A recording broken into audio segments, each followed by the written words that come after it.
The stars outside the Nexus station burned cold and distant.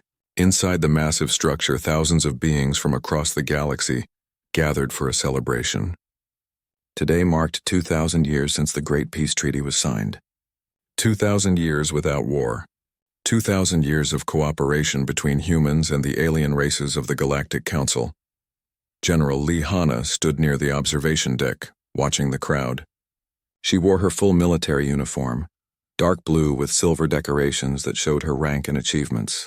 Her hair was pulled back tight and her face remained calm despite the noise around her. She had been a soldier for 30 years, but today she was here as a diplomat, Earth's representative at the most important ceremony in galactic history. Behind her stood Commander Kim Doyen, head of her security detail. He was younger than Hanna, strong and alert, his eyes constantly scanning the room for threats. Next to him were 4 other security officers, all dressed in ceremonial armor that looked decorative but could stop most weapons. They were not expecting trouble. Nobody was. This was a celebration of peace. Ambassador Park Min-ho approached Hanna with a data tablet in his hands. He was in his early 30s, smart and eager, representing the new generation of humanity that had grown up knowing only peace. His suit was perfectly tailored, his smile professional and warm.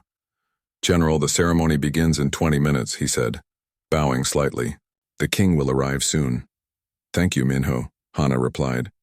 She glanced at the tablet he offered. It showed the schedule for the day's events, speeches, cultural exchanges, a formal dinner, then the presentation of gifts between species. Min-ho hesitated before speaking again. "General, I reviewed the security reports this morning. There are several Cretian military vessels positioned near the station." "More than usual." Hanna looked at him carefully. "How many more?" 15 additional warships arrived overnight. The Cretians say they are here for the ceremony, to honor their king's visit. "That seems excessive," Commander Doyen said quietly. Hanna considered this. The Cretians were the largest and most powerful species in the Galactic Council. Their empire spread across hundreds of star systems. Their king, Vexthor, ruled with absolute authority. He was old, ancient even by Cretian standards. He had been alive when the Devastation Wars ended. He had been one of the leaders who signed the peace treaty with humanity all those years ago. "The king likes displays of power," Hanna said finally. "It is probably nothing more than ceremony. We are here to celebrate peace, not to worry about fleet movements." Min-ho nodded, but he did not look convinced. He had studied history at Earth's finest universities. He knew the Devastation Wars had nearly destroyed both humans and aliens. Billions had died. Entire planets had been reduced to ash. The peace treaty that followed was supposed to end that forever. But lately there had been tensions. Small ones barely worth mentioning, disputes over mining rights in resource-rich nebulas, arguments about trade routes. The Cretian Empire wanted to expand into territories that the treaty had designated as neutral zones. Earth had opposed this. The discussions had been tense but always diplomatic. Hanna had been in enough negotiations to recognize the pattern. Vexthor was testing humanity's resolve, pushing boundaries, seeing how far he could go before Earth pushed back. A deep chime rang through the station. The ceremony was about to begin. The crowd moved toward the Grand Hall, a massive chamber at the heart of Nexus Station. The ceiling was transparent, showing the spectacular view of space beyond. Stars and nebulas painted the darkness in brilliant colors. In the center of the hall stood a platform where the speakers would address the assembly. Hanna took her position with the other human delegates. Around them stood representatives from dozens of alien species. The Tarvians with their 4 arms and gentle faces, the Quarks, beings of pure energy contained in crystalline shells, the Helkins, tall and serpentine, their scales reflecting the light. Each species had its own customs, its own way of showing respect. Then King Vexthor entered. The Cretian ruler was massive, nearly 3 meters tall. His body was composed of living crystal that shifted colors as he moved. Blue, purple, green, flowing like water frozen in glass. His face was angular and sharp, with eyes that glowed from within. He wore robes of woven metal that sang with each step. In his right hand he carried a scepter, the symbol of his authority. The scepter was both ceremonial and functional. It could focus energy, allowing the king to communicate across vast distances or defend himself if necessary. The crowd fell silent as Vexthor walked to the platform. His footsteps echoed through the hall like thunder. "People of the galaxy," he began, his voice deep and resonant. 2,000 years ago, we stood at the edge of extinction. The devastation wars had brought us to ruin. Humans and Cretians, Tarvians and Quarks, all of us faced annihilation. But we chose differently. We chose peace. The crowd listened intently. Vexthor's words were familiar. Every child in the galaxy learned about the Great Peace Treaty in school. In these 2,000 years, we have built something beautiful. Trade, culture, understanding. We have shown that different species can live together without violence. The humans, once warriors who fought with savage determination, have become explorers and artists. They have embraced our ways. They have become civilized. Hana felt her jaw tighten at those words. Become civilized. As if humans had been barbaric before. As if peace had been a gift from the aliens rather than a mutual choice. The king continued. Today we renew our commitment to this peace. Today we remember that cooperation is stronger than conflict. After the king's speech, other leaders spoke. The Tarvian ambassador talked about cultural exchanges. The Quarks representative discussed scientific collaboration. Then it was Hana's turn. She walked to the platform, aware of thousands of eyes watching her. She had prepared her speech carefully, working with Earth's best diplomats to craft words that honored the treaty while asserting humanity's strength. 2,000 years ago, humanity was brought to its knees, she said, her voice clear and strong. We lost billions of people. Our homeworld was scarred. But we survived. We learned. We chose peace not because we were defeated, but because we understood that peace serves everyone better than war. She paused, letting her words sink in. In these 2,000 years, humanity has grown. We have built new worlds, created new technologies, expanded across the stars. We have honored every aspect of the treaty, every word, every promise, and we expect the same from our partners in the Galactic Council. There was a subtle shift in the room. The other delegates knew what she meant. This was not just a celebration. It was a reminder. Humanity would not accept being pushed around. After the speeches, the gift exchange began. Earth presented a quantum archive, a device containing millions of human artworks, music, literature, and history. It was a gesture of openness, showing that humanity had nothing to hide. King Vexthor accepted it with a slight nod. In return, he presented a star map showing safe passage routes through Cresian space. It was a practical gift, valuable for trade but not particularly meaningful. As the ceremony concluded, Hana approached the king directly. This had not been planned, but she felt it was necessary. Minhyo followed her, nervous about the breach of protocol. Your Majesty, Hana said, bowing respectfully. I hoped we might speak privately about recent territorial discussions. Vexthor looked down at her. His crystalline face was impossible to read, but his eyes glowed brighter. This is not the time for such matters, General. Today is for celebration. I understand, Your Majesty, but these matters are becoming urgent. The Nebula territories were designated as neutral zones in the original treaty. Earth has concerns about the expansion proposals. The king's voice grew cold. Concerns? The galaxy has changed in 2,000 years, General. The treaty was written for a different time. Perhaps it is time for adjustments. Adjustments require negotiation, Hana replied calmly. Not unilateral decisions. Vexthor's eyes flared. For a moment, the temperature around them seemed to drop. Commander Doyen moved closer to Hana, his hand near his weapon. You forget your place, human, the king said quietly. You forget that peace was granted to your species. It can be taken away. Hana met his gaze without flinching. Peace was not granted, Your Majesty. It was agreed upon, by equals. For a long moment they stared at each other. The room around them had gone silent. Everyone sensed the tension. Then King Vexthor raised his scepter. Energy began to gather at its tip, a glowing point of light that grew brighter and brighter. Hana realized what was happening a second too late. The king fired. The energy bolt struck Hana in the chest, sending her flying backward. Commander Doyen shouted and drew his weapon. Alarms began to blare throughout the station. The 2,000-year peace had just ended in a single terrible moment. The energy from King Vexthor's scepter hit General Lee Hana like a hammer.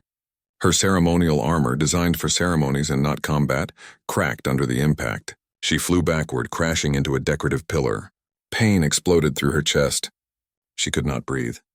The world turned white and then dark at the edges. Commander Kim Doyen moved instantly. His training took over. He raised his weapon and fired 3 shots at the king. The energy bolt struck Vexthor's crystalline body, leaving scorch marks but not penetrating. The king's personal shields activated, shimmering around him like a soap bubble made of light.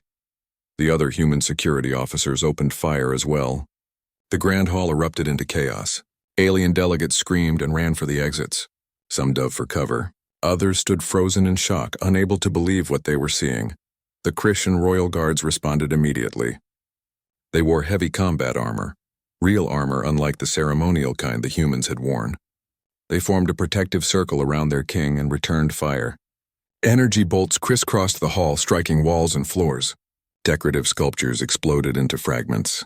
The transparent ceiling cracked, and emergency shields activated to prevent decompression.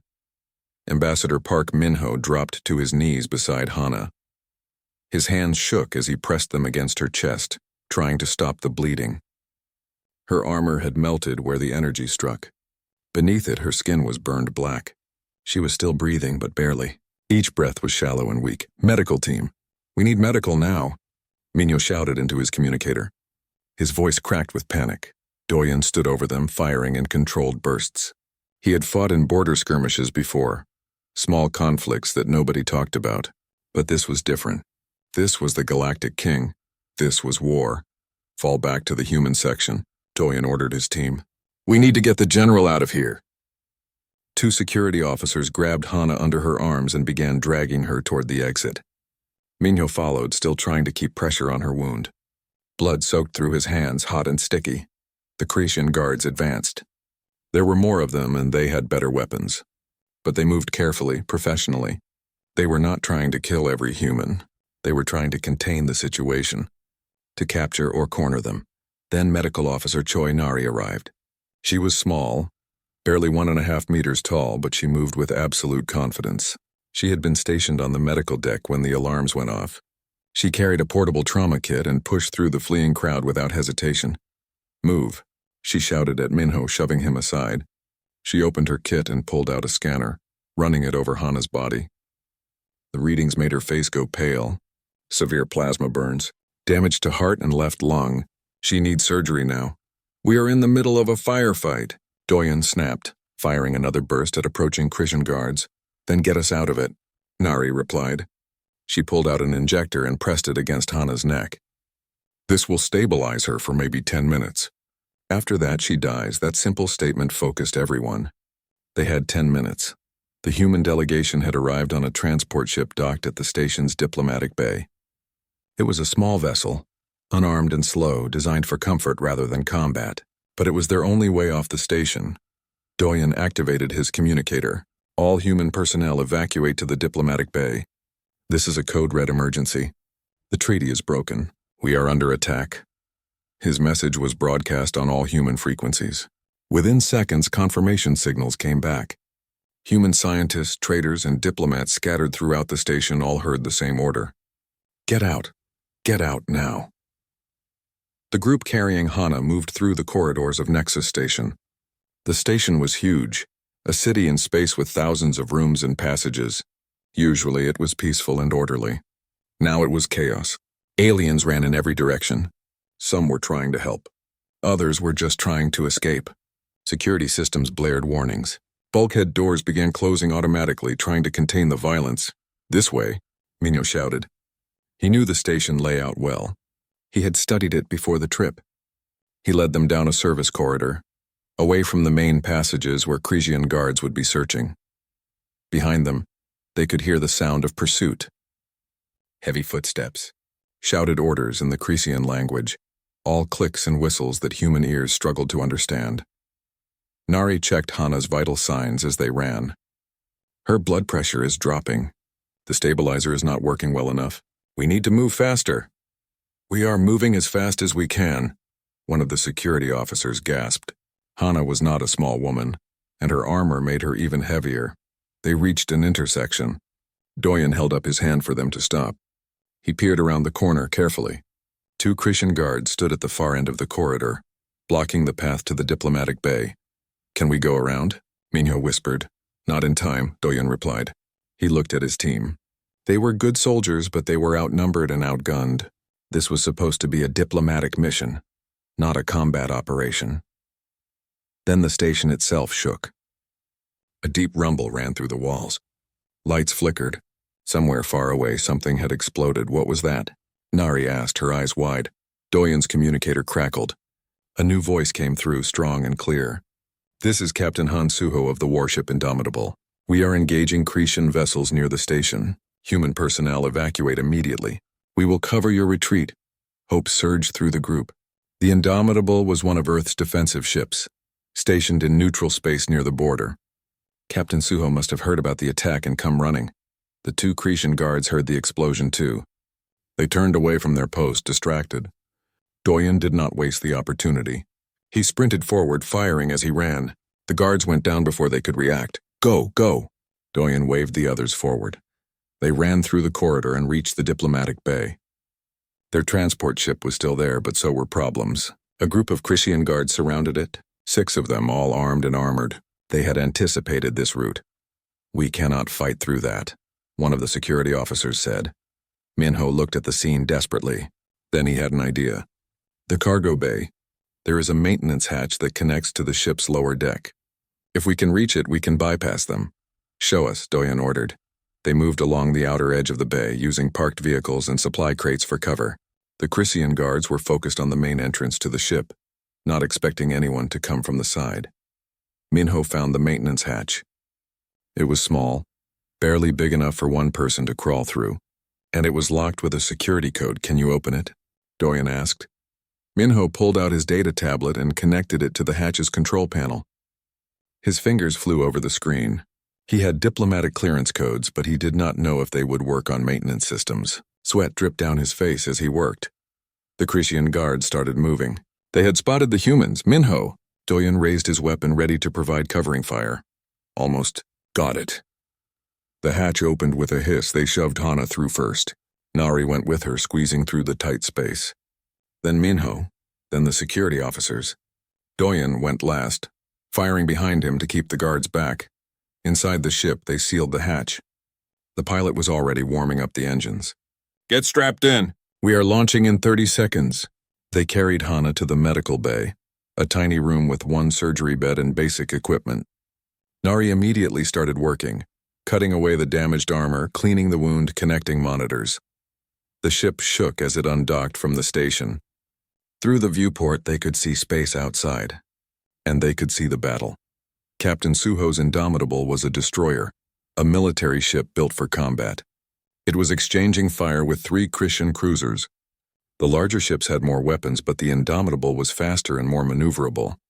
It darted between them, firing missiles and energy cannons, drawing their attention away from the station. Other ships were fleeing the station too.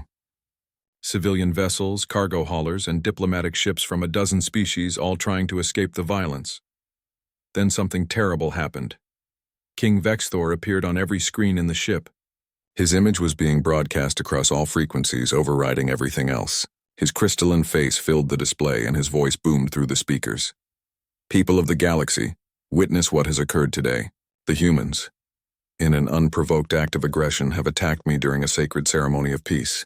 They drew weapons in the Grand Hall, violating every law of the Galactic Council. They have shown their true nature. They are not civilized. They are not trustworthy. They are the same savage warriors they were 2,000 years ago. Minho stared at the screen in disbelief. He is lying. He shot first. He attacked the general. But Vexthor continued. The humans have broken the treaty. Therefore, the Cretan Empire considers itself no longer bound by its terms. We will take appropriate action to protect the galaxy from human aggression. This is a sad day, but a necessary one. The transmission ended. Silence filled the ship. Doyen understood immediately what this meant. Vexthor was rewriting history. He was making himself the victim. And across the galaxy, billions of beings would believe him. The Cretan Empire was powerful and respected. Why would anyone doubt their king? The pilot's voice cracked over the intercom. Commander, we have a problem. Multiple Cretan warships are moving to Earth's military headquarters was deep underground, buried beneath 300 meters of rock and steel. The command center had been built during the Devastation Wars, designed to survive even if the surface was destroyed. For 2,000 years, it had been mostly empty. A museum, a reminder. A place where old soldiers sometimes visited to remember fallen friends. Now every screen was lit. Every station was occupied. The room hummed with urgent activity. Admiral Yoon Taijin stood at the center of it all, watching the reports come in. He was old, impossibly old. He had been 25 when the devastation wars ended. Then he had been put into cryosleep, preserved for exactly this kind of emergency. When the alert came in about the attack on General Hana, they had woken him up. He still felt cold from the cryopod. His muscles were stiff. His mind was sharp, but his body needed time to adjust. He did not have time. War did not wait for anyone to be ready. "Status report," he said, his voice rough from disuse. A young officer turned from her console. "Admiral, we have confirmed 17 human colonies under attack. The Chrysian fleets are targeting our outer settlements. They are using overwhelming force. Early reports indicate heavy casualties." Yoon closed his eyes briefly. 17 colonies. Thousands of people. Maybe millions. All because one alien king decided to break a treaty. "What about our defensive fleets?" "Moving to intercept, sir. But we are spread thin. Most of our ships are science vessels or cargo haulers. Only a fraction are military, and most of those were designed for patrol work, not full combat. That was the problem with peace. It made people forget. It made them soft. Earth had kept some military forces, but they were small, symbolic. The real weapons, the terrible things from the old wars, had been locked away. "Wake up the mothball fleet," Yoon ordered. The room went silent. Everyone knew what that meant. The mothball fleet. Ships from the devastation wars. Dreadnoughts and carriers and destroyers that had been put into storage when peace came. They were old designs, ancient technology. But they had been built for one purpose, to destroy enemies. "Sir, those ships have been inactive for 2,000 years. It will take time to bring them online." "Then start now," Yoon said sharply. "We do not have time. The Christians think we are weak. They think peace made us forget how to fight. We need to show them they are wrong." He turned to another officer. "Get me Intelligence Chief Seo Minji. I want to know everything about this attack. Why now? Why did Vexthor do this?" Across the base, in the intelligence section, Seo Minji was already working on that exact question. She had been an analyst for 15 years, specializing in alien politics. She had watched the tensions between Earth and the Chrysian Empire grow over the past decade. Small disputes, minor disagreements. Nothing that seemed dangerous, but now, looking at the data, she saw the pattern. This was not a sudden decision. Vexthor had been planning this for years. She pulled up trade records. The Chrysian Empire had been stockpiling resources, military-grade metals, fuel for warships, medical supplies for treating combat injuries. They had been preparing for war while pretending to celebrate peace. She found intelligence reports from human spies in Chrysian space. Reports that had been filed but largely ignored. Warnings about military buildups, unusual fleet movements, training exercises near human borders. Everyone had assumed the Chrysians were just being cautious. Or paranoid. Nobody had thought they were actually planning to attack. The more Minji dug, the angrier she became. This was not about some random incident. This was about territory. The Chrysian Empire wanted the nebula zones that the treaty had designated as neutral. Those zones contained rare elements, resources worth trillions. Earth had opposed Chrysian expansion into those areas, citing the treaty. So Vexthor had manufactured a reason to break the treaty. He had provoked General Hana. When she stood her ground, he attacked her. Then he blamed humans for defending themselves. It was simple, brutal, effective. Minji compiled her findings into a report and sent it directly to Admiral Yoon. Then she started a new analysis. If this was about resources and territory, what would the Chrysians target next? Where were humans most vulnerable? Meanwhile, in Earth's largest military hospital, General Lee Hana opened her eyes. The room was white and clean. Medical equipment beeped steadily around her.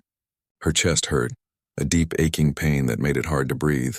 She tried to sit up and immediately regretted it. "Easy, General. You are in bad shape." Medical Officer Choi Nari appeared beside the bed, gently pushing Hana back down. "You nearly died. The King's weapon did massive damage. We had to rebuild half your chest with synthetic tissue." Hana's throat was dry. "How long?" 3 days. "You have been unconscious while we worked on you." 3 days. Hana's mind raced. What had happened in 3 days? Where was her team? What about the Chrysians? As if reading her thoughts, Nari continued. The Christian Empire declared war. They are attacking our colonies. Admiral Yoon is in command of our forces. President Kang has been trying to contact other alien species, but nobody is responding. Everyone is too afraid of the Cresians. Hana closed her eyes. So it had come to this. War. The thing they had all tried so hard to avoid. I need to get up, she said. No. You need to rest. You are still healing. People are dying, Nari. Our people. I cannot rest while that happens. Nari looked at her for a long moment, then sighed. You are as stubborn as they said. Fine. But you are staying in this bed for at least another day. Doctor's orders. Use the time to catch up on reports. Prepare your mind. When you do get up, you need to be sharp. Hana nodded. That was reasonable. She reached for the data tablet Nari handed her and began reading. The reports were terrible. Colony after colony under siege. Civilian casualties in the thousands. Human ships destroyed. Trade routes blockaded. The galaxy had turned against humanity in days. But there were also reports of resistance. Captain Han Suho and the Indomitable had destroyed 2 Christian cruisers before being forced to retreat. A colony defense force on the planet Taiyang had held off a landing force 3 times their size. Human merchant ships were being retrofitted with weapons, turning civilian vessels into makeshift warships. Humanity was fighting back. Deep in the engineering section of the military base, Lim Hee-jin was bringing the mothball fleet back to life. She was the chief engineer, responsible for maintaining Earth's military technology. For years, her job had been boring. Routine maintenance, testing systems that never got used, training young engineers who would probably never see combat. Now her job was the most important on Earth. She stood in the massive hangar where the old warships were stored. They looked like sleeping giants, dark and silent. The dreadnought Eternal was the largest, a ship 5 kilometers long with enough firepower to level a planet. It had been the flagship during the Devastation Wars, leading humanity's fleets in the darkest days. Run a full diagnostic on all systems, she ordered her team. I want to know what works and what needs repair. We have 1 week to get as many of these ships operational as possible. 1 week? One of the younger engineers asked nervously. Chief, these ships have been inactive for 2,000 years. The AI cores alone will take months to reboot properly. Hyejin fixed him with a hard stare. We do not have months. We have a week. Maybe less. So we work around the clock. We cut corners where we can. We get these ships flying even if they are not perfect. The AI cores were the biggest challenge. These were not simple computers. They were quantum intelligences, capable of controlling every system on a warship simultaneously. They could calculate firing solutions, manage power distribution, coordinate with other ships, and respond to threats faster than any human crew.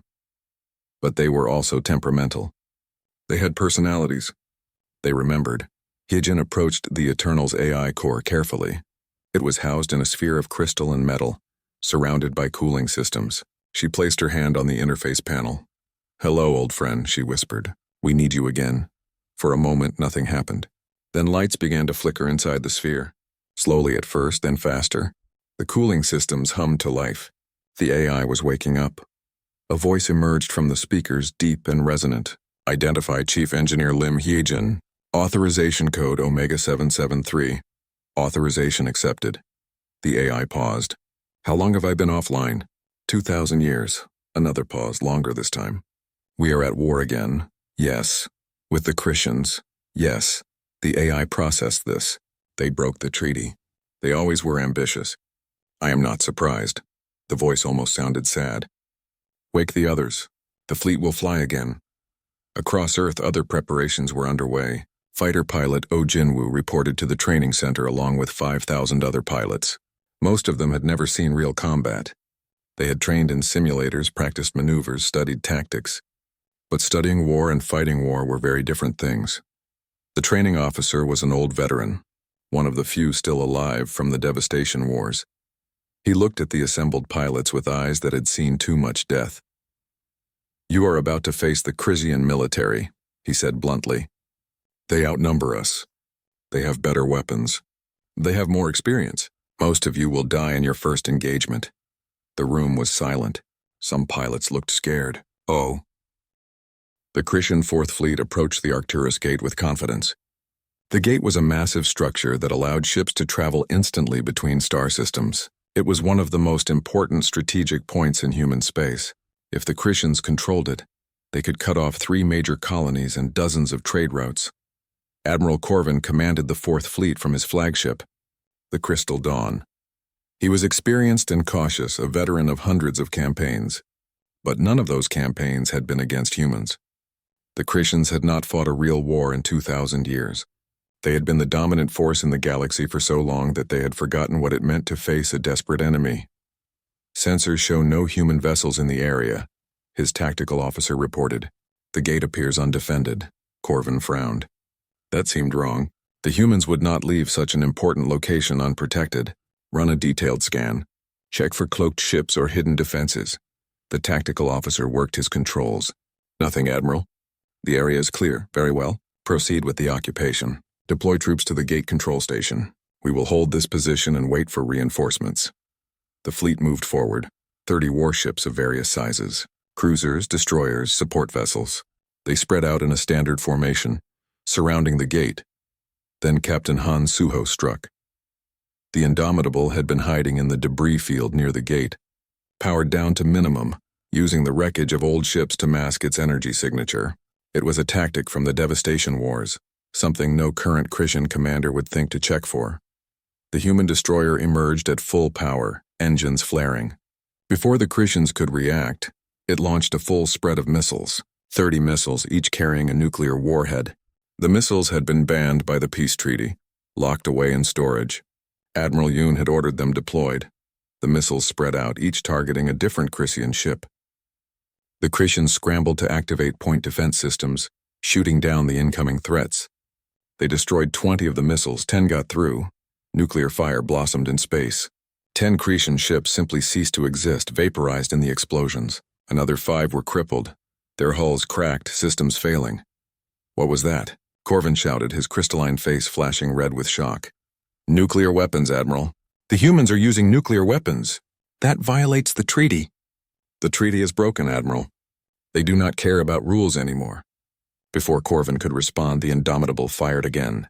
This time it used its main cannon, a gravitational weapon that created a localized distortion in space.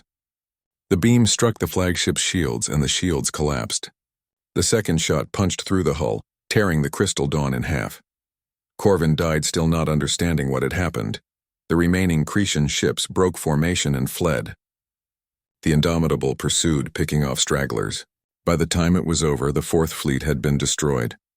30 ships reduced to wreckage in less than 10 minutes. Captain Suho sat in his command chair, breathing hard.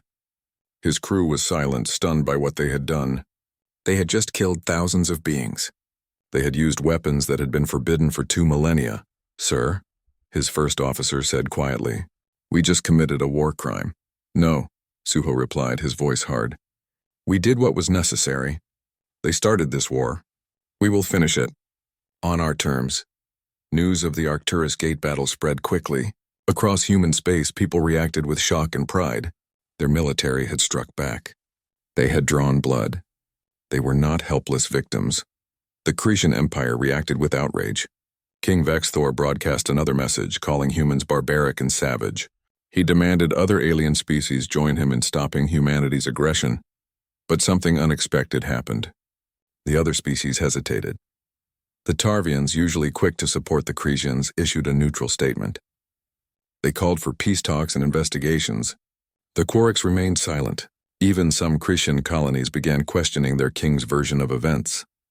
Intelligence Chief Seo Minji saw the opportunity immediately.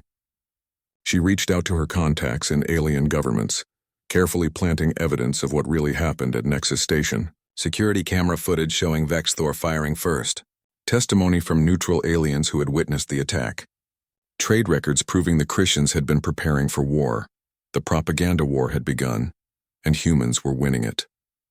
Meanwhile, General Lee Hanna worked with Admiral Yoon to plan humanity's next moves. They studied maps of Cresian space, looking for weaknesses. They are overextended, Hanna said, pointing at the holographic display. They attacked 17 colonies simultaneously. That requires spreading their forces thin, here, and here. She highlighted 3 points. These are supply routes. If we cut them off, those forward fleets will run out of fuel and ammunition. Yun nodded. We do not have enough ships to defend everything and attack their supply lines. Then we stop trying to defend everything. We evacuate the most vulnerable colonies. Pull back to defensible positions. Use the ships we saved to hit their logistics. It was a brutal strategy. It meant abandoning millions of civilians, telling them to flee their homes, but it would save lives in the long run. Do it, Yoon ordered. Commander Kim Doyen led one of those evacuation operations on the colony world of Hanbit. The planet had 3 million residents. The Cretan fleet would arrive in 12 hours. There was no way to get everyone off in time. Doyen and his Marines worked frantically, loading civilians onto transport ships. Children crying, parents clutching belongings, old people moving slowly, confused about why they had to leave. The spaceport was chaos. We need more ships, one of his officers shouted. We cannot evacuate everyone. Doyen grabbed the officer by the collar. Then we save who we can. Keep loading. Do not stop until the Cretans are in orbit. A young girl, maybe 6 years old, tugged on Doyen's armor. Where are we going? He knelt down to her level. Somewhere safe. Do not worry. You will be okay. She looked at him with wide, trusting eyes. He wished he could believe his own words. They got 2 million people off Hanbit before the Cretan fleet arrived. 1 million remained, hiding in underground shelters, hoping the Cretans would show mercy. They did not. The bombardment began as soon as the last human ship jumped away. Doyen watched on the sensors as the planet burned. He would remember those faces for the rest of his life. The people he could not save, but their sacrifice meant something. The ships and personnel saved from Hanbit and other evacuated colonies were formed into strike groups. Fast, mobile, deadly, they began hitting Cretan supply convoys. In the laboratories beneath Earth's surface, scientist Baek Ji-young led a different kind of warfare. She was a specialist in artificial intelligence and computer systems. During the peace years, she had worked on improving communication networks. Now she weaponized that knowledge. Her team developed viruses specifically designed to attack Cretan computer systems. The aliens used quantum networks, very different from human technology. But Ji-young had studied their systems for years. She knew how they worked. She knew where the vulnerabilities were. Upload the payload to these coordinates, she ordered, sending her team a list of Cretan military installations. Time it so they all activate simultaneously. Maximum confusion. The virus spread through Cretan networks like a plague. It corrupted navigation systems, scrambled communications, displayed false sensor readings. Suddenly, Cretan ships could not trust their own computers. They started seeing phantom enemy fleets that did not exist. They got lost trying to navigate between systems. They sent reports to the wrong commanders. Their entire military communication network descended into chaos. King Vexthor raged in his palace, demanding his technical advisors fix the problems. They tried, but every time they thought they had cleaned the virus, it mutated and came back stronger. In the confusion, human strike teams achieved incredible results. Pilot Oh Jinwoo led his squadron on a raid against a Cretan fuel depot. They approached during a shift change when the depot's defenses were at their weakest.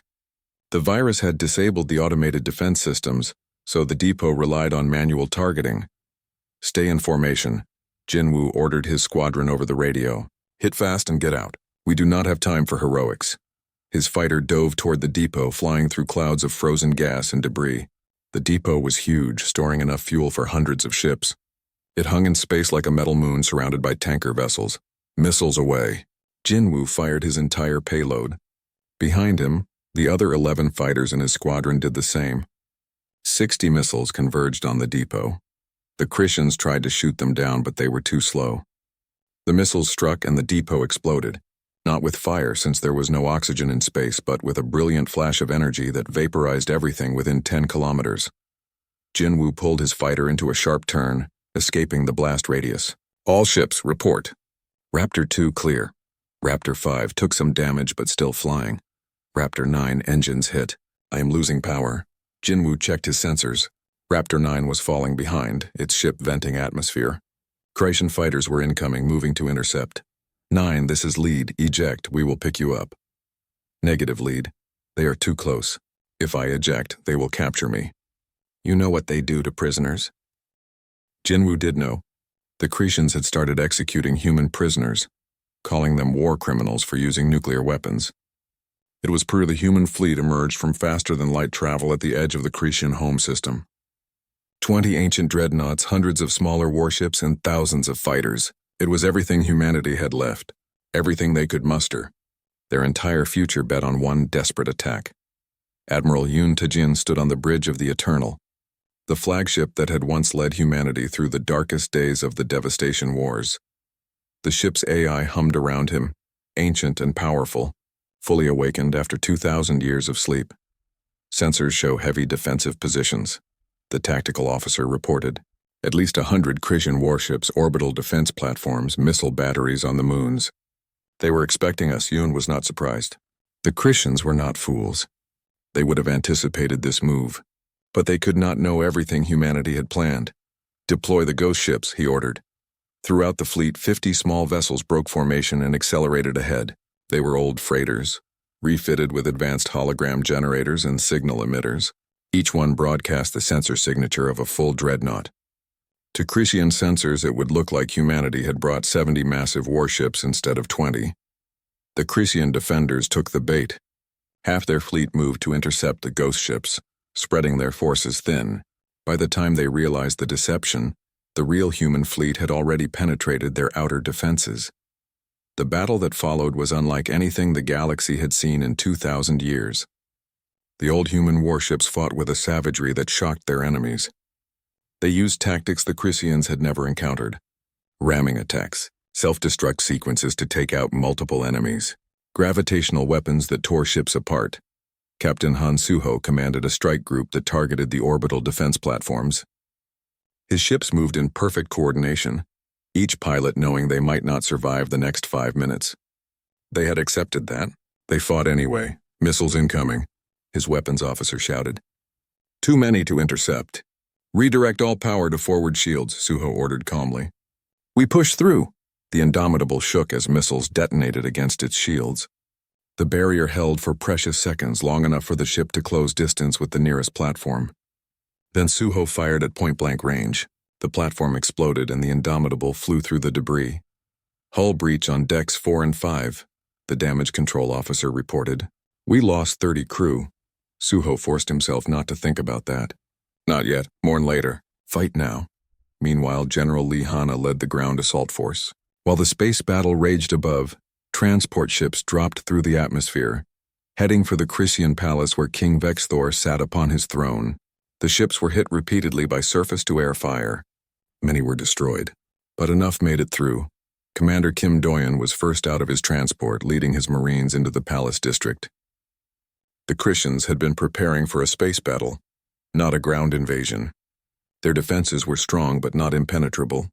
Move fast, Doyen shouted. We do not have much time. The Marines fought through the streets, engaging Cretian royal guards. The aliens were larger and stronger, but humans were more adaptable, more creative in combat. They used the urban environment to their advantage, turning every building into a fortress, every street into a killing zone. Pilot Oh Jinwoo provided air support, his fighters strafing enemy positions. He had lost count of how many sorties he had flown. His hands shook from exhaustion. His fighter was held together by emergency repairs and hope. But he kept flying because his people needed him. In the palace, King Vexthor watched the battle unfold on holographic displays. For the first time in his long life, he felt something he had not experienced in millennia. Fear. How did they get this far? He demanded. Where are our fleets? Fighting in human territory, Your Majesty, an advisor said nervously. We did not expect them to attack our homeworld. We thought they were defending.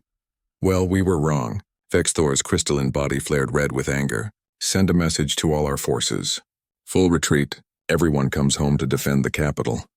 But it was too late.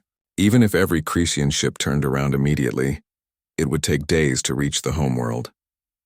The humans had planned this perfectly. General Hanna breached the palace walls with her assault team. They fought room by room, corridor by corridor.